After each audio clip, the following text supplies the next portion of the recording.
Bonjour à tous, bienvenue sur la chaîne Qualitips. Vous le savez, c'est la chaîne qui vous donne toujours un petit tips pour améliorer votre démarche Calliope.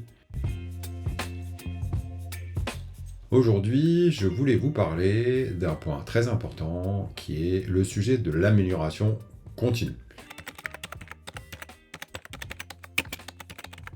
Alors, vous le savez, c'est un sujet qui fait couler beaucoup d'encre, on en parle très souvent dans la démarche. C'est un sujet sur le terrain qui, on voit, est pas toujours facile à appréhender par les organismes. Donc on voulait vous faire un petit focus sur ce sujet-là. Alors déjà, la logique d'amélioration continue, je dirais que dans l'histoire de la qualité, c'est un petit peu de là que tout a démarré. En fait, dans les années 80, lorsqu'il y a eu vraiment l'avènement des démarches qualité, vous connaissez aussi au moins de nom la certification ISO, on a toujours eu cette logique d'amélioration continue qui consiste à tenter de mettre en place des éléments et des plans d'action qui vont permettre petit à petit de faire avancer l'entreprise. Pour ça, on utilise un outil qui est très connu, qui s'appelle la roue de Deming, ou le PDCA, qui n'est autre qu'une planification et une exécution des actions d'amélioration, pour lequel on va sanctuariser, généralement dans un tableau, un suivi, pour justement réussir à bien marquer le côté efficace des actions et du coup de faire progresser l'entreprise en éliminant petit à petit les problèmes, les soucis, les défauts de fabrication dans l'industrie et ainsi de suite. Dans les organismes de formation, c'est un sujet qui n'a pas été facile à appréhender parce que dans le domaine des services, on est moins habitué à cette logique de démarche qualité. Elle est très présente dans les démarches ISO, donc dans l'industrie, mais dans le domaine des services, elle est un petit peu moins présente. Donc voilà, vous le savez, dans le référentiel Calliope, cette logique d'amélioration continue, elle fait l'objet d'un indicateur, qui est l'indicateur numéro 32. Et en plus, on l'a déjà dit dans une autre vidéo, mais c'est un indicateur qui arrive à toute fin du référentiel. Et de ce fait-là, on est un peu essoufflé, et du coup, il est souvent plus ou moins bien traité. Donc ça, c'est vraiment très intéressant. Et de toute façon, il faut garder en tête que dans les démarches qualité, c'est presque le chapitre le plus important, parce que c'est celui qui va venir finalement un peu sublimer tous les travaux qu'on aura pu faire avant, et donc c'est celui qui va nous permettre vraiment de tirer le meilleur parti de notre démarche qualité.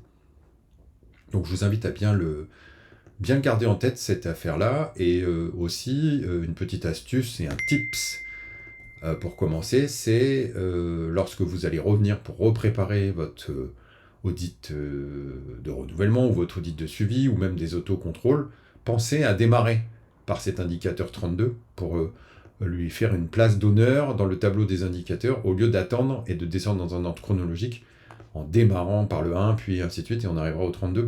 Faites à rebours, partez du début du référentiel en commençant par l'indicateur 32.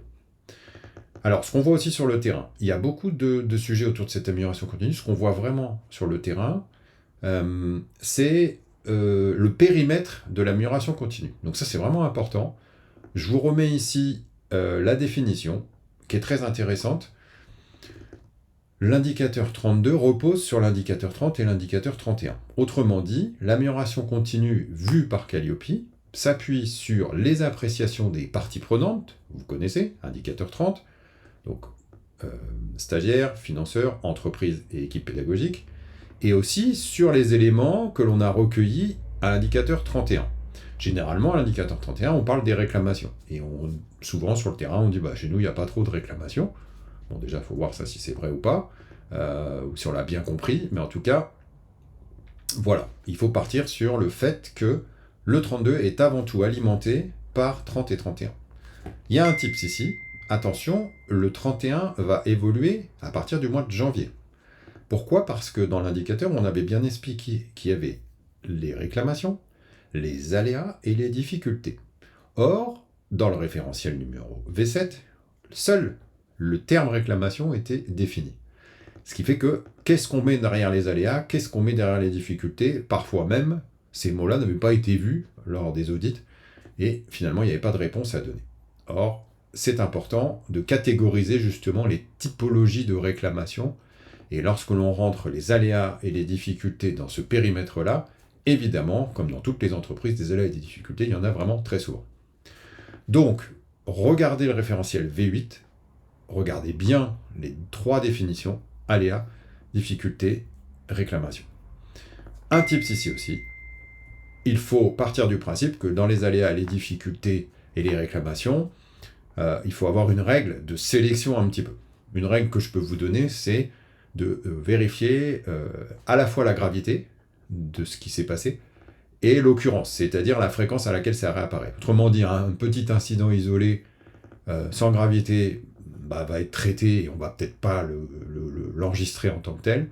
En revanche, un incident qui se répète plusieurs fois, au moins 2-3 fois, ou un incident qui possède une gravité importante, à ce moment-là, il va falloir essayer de le consigner dans notre registre des aléas, des difficultés et des réclamations, et ça donnera normalement lieu à des actions d'amélioration par la suite, donc dans l'indicateur 32.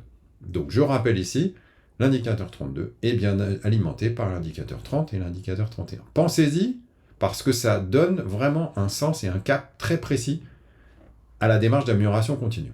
Et ensuite, on peut l'étendre. Quand on est mature sur ces 2 points-là, on peut l'étendre. On peut aller chercher des éléments, par exemple, dans la veille, qui va nous permettre de créer des actions d'amélioration, qui peuvent être plus ou moins long terme. On va pouvoir aussi aller chercher des informations d'amélioration dans les rapports d'audit, que ce soit les rapports d'audit de votre certificateur, ou que ce soit dans vos audits internes, ou, mieux encore, dans le cadre de vos autocontrôles, des auto-évaluations. Pensez à aller chercher les auto-évaluations sur les sites Rating qui sont très utiles et qui vous permettent, en fonction de votre score, de dire là, j'ai un souci à travailler sur le sujet du handicap, j'ai un souci à travailler sur le sujet de la maîtrise des formateurs. Ce sont des éléments qui peuvent venir alimenter votre indicateur 32. Donc, quand on a fait déjà l'alimentation avec le minimum requis par Calliope, plus la veille, plus les autocontrôles et les audits, on commence à avoir quelque chose d'extrêmement riche. Et puis c'est pareil, il ne faut pas non plus avoir une liste d'amélioration continue longue comme le bras, parce qu'on le sait tous, on n'arrivera pas forcément à les suivre. Donc il faut bien sélectionner ses batailles, et puis je dirais le must, c'est d'arriver à partager ce sujet avec la direction au plus haut niveau pour essayer de faire rentrer tout autre type d'amélioration dans cette logique-là. Voilà, j'espère que ça vous aura plu. C'est très court, mais au moins vous avez les idées claires sur qu'est-ce que l'amélioration continue au sens de Calliope et dans le cadre des démarches qualité. Je vous dis à bientôt et je vous donne rendez-vous très très vite pour une prochaine vidéo.